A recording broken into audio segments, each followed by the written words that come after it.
Welcome to Taiwan Report News Brief, news and analysis from Taiwan. I'm Donovan Smith. All right, up today in the program, Chen Chu's visit to the legislature is called off at the last minute. ARC holders are now treated like normal people, at least in one respect. The Taiwan Defense Act reaches the U.S. House. A report is out that Taiwan could build a military base in Somaliland. Taiwan is to reopen the representative office in Guam. 2 Chinese reporters have been kicked out. And finally, CCP Propaganda porn. But at first, some headlines. A new case of COVID-19 was reported in Taiwan on Friday, marking a second day imported infections have been confirmed this week. 2 military officers and 1 soldier are in critical condition, and a female sergeant is recovering at Kaohsiung Armed Forces General Hospital's Zuoying branch after their small boat capsized in waters off Kaohsiung during a Navy landing drill Friday morning. The Navy has found the body of an unidentified man drifting off the coast of Taidong County Thursday, wearing a chain with an effigy of the Hindu monkey god Hanuman. Officials estimated that the body had spent several days in the ocean and that it might have drifted up from the Philippines north to the area off the Hengchen Peninsula and further to Changbin, though it is also possible that the man fell into the water closer to Taiwan and was carried north by the Kuroshio Current or Black Tide. The son of Ke Jianming, the convener of the DPP's legislative caucus, was released on bail after questioning about a marijuana parcel from the United States, which bore his name. Taiwan will adopt an International Labor Organization standard next year that requires sleeping areas for migrant workers to provide at least 3.6 square meters of floor space per person, the Ministry of Labor said. The Legislative Yuan at the last minute yesterday canceled a scheduled visit by Chen Chu, who has been nominated as Control Yuan president, and other nominees to visit lawmakers, citing intelligence it received and other arrangement issues. They did not elaborate on what the intelligence entailed. A group of KMT lawmakers, led by KMT caucus whip Len Weizhou, had assembled at an entrance, apparently seeking to block Chen's access to the building. Local news reports stated that Taiwan State Building Party legislator Chen Bo-wei, a.k.a. Sang Q, accused the KMT of mobilizing black shirts to storm the legislature. The KMT responded, quote, "Your brain or your eyes have a problem. Quickly go see a doctor." Foreign residents in Taiwan will no longer have to provide negative COVID-19 nucleic acid test results when entering the country starting Saturday, the Central Epidemic Command Center said Friday. Foreign residents with residency permits are not restricted from entering Taiwan, and because Taiwanese do not have to show a negative COVID-19 test when re-entering the country, foreign residents should not have to either, the CCC said in reversing a previous decision. Foreign Minister Joseph Wu was personally involved in trying to resolve this issue, which is very much to his credit. In many, if not most countries, resident permit holders have most of the rights of citizens, minus a few privileges like voting. Taiwan, in theory, is supposed to be like this, but in practice often discriminates against residents. Examples, including barring some, but not all, residency holders from the current government stimulus program and issuing ID numbers that are incompatible with local ID numbers, effectively barring us from receiving many services. In related news, the UK has included Taiwan on their safe list of countries their citizens can visit without needing to quarantine when they return. However, Taiwan won't let them visit, but regardless. The United States, by the way, is also not on their list. However, so far the list only applies to England. Scotland, Wales, and Northern Ireland are still considering if they'll accept the list. A draft of the Taiwan Defense Act was submitted to the U.S. House of Representatives on Thursday. A previous draft was submitted to the Senate in June. Once both are passed, it will go to President Trump for signing.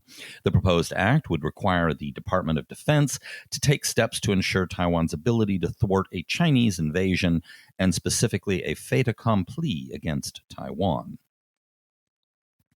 The Taiwan News has come out with a report that includes the following. The French-language news site HCH24 on Thursday wrote that the new bilateral relations between Taiwan and Somaliland have angered China because it is disrupting its campaign to isolate Taiwan. The news site suggested that China is also suspicious of strengthening ties between Somaliland and Taiwan, as it would give its rival a foothold in a country that neighbors its sole overseas military base in Djibouti. HCH24 then cited government officials in the capital city of Hargeisa as saying that the second phase of the treaty would permit the Taiwan military to conduct exercises in Somaliland. In addition, the news site cited the sources as saying that Taiwan could even work there to establish a military base in Berbera, Somaliland's key port city. Okay. Now, at this point, it is important to be very skeptical. And remember, this is one report based entirely on another report with unnamed sources. However, if it is true, it would be a surprising move.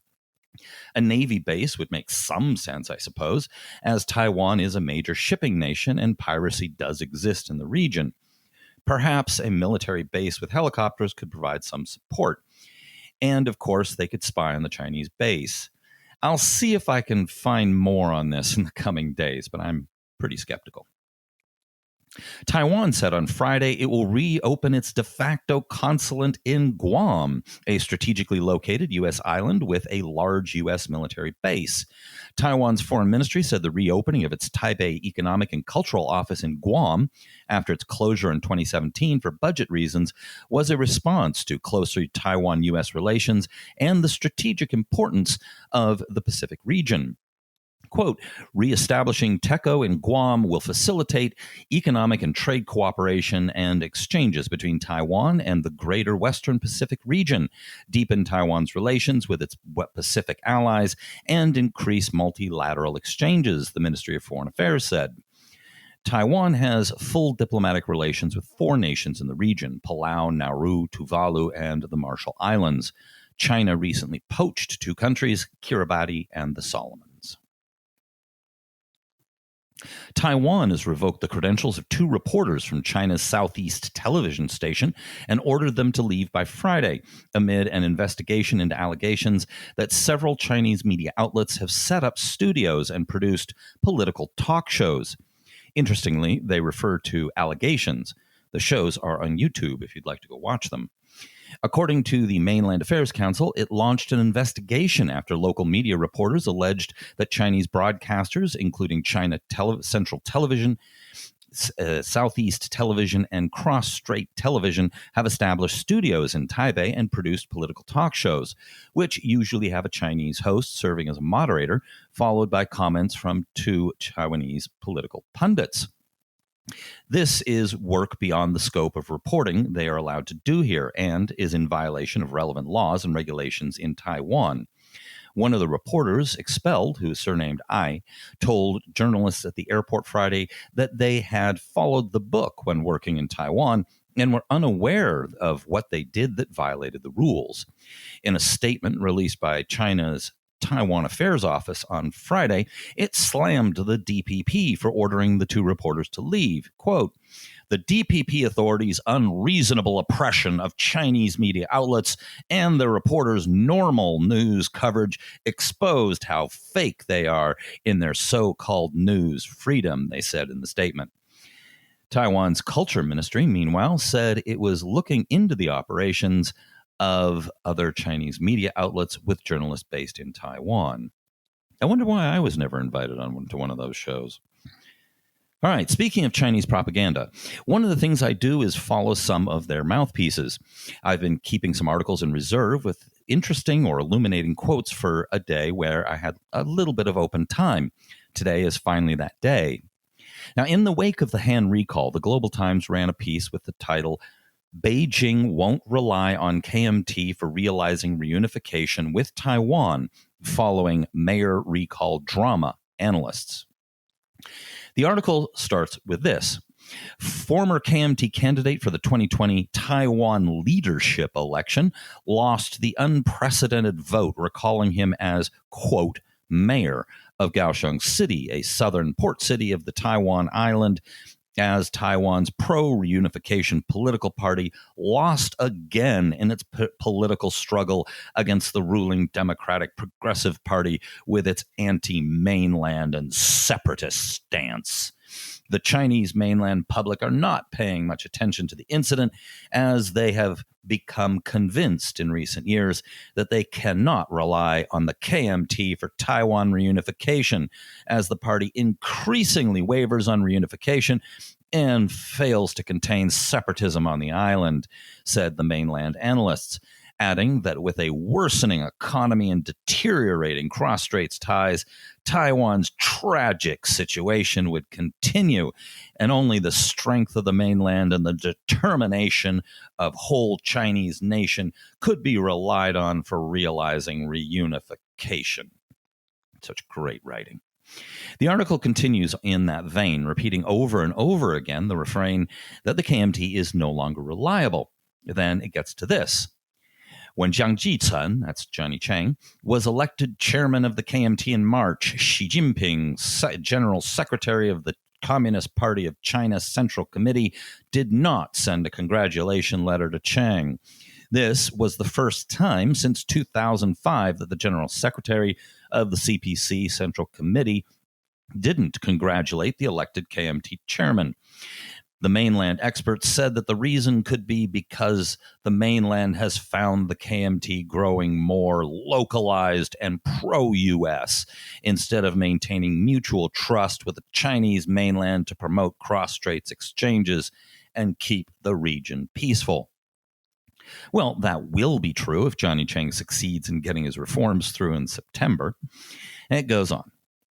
And Chinese mainland experts noted that there were suspicious incidents indicating that the DPP was trying hard to cover its scandals in Kaohsiung by pushing the recall, including the death of the city council speaker.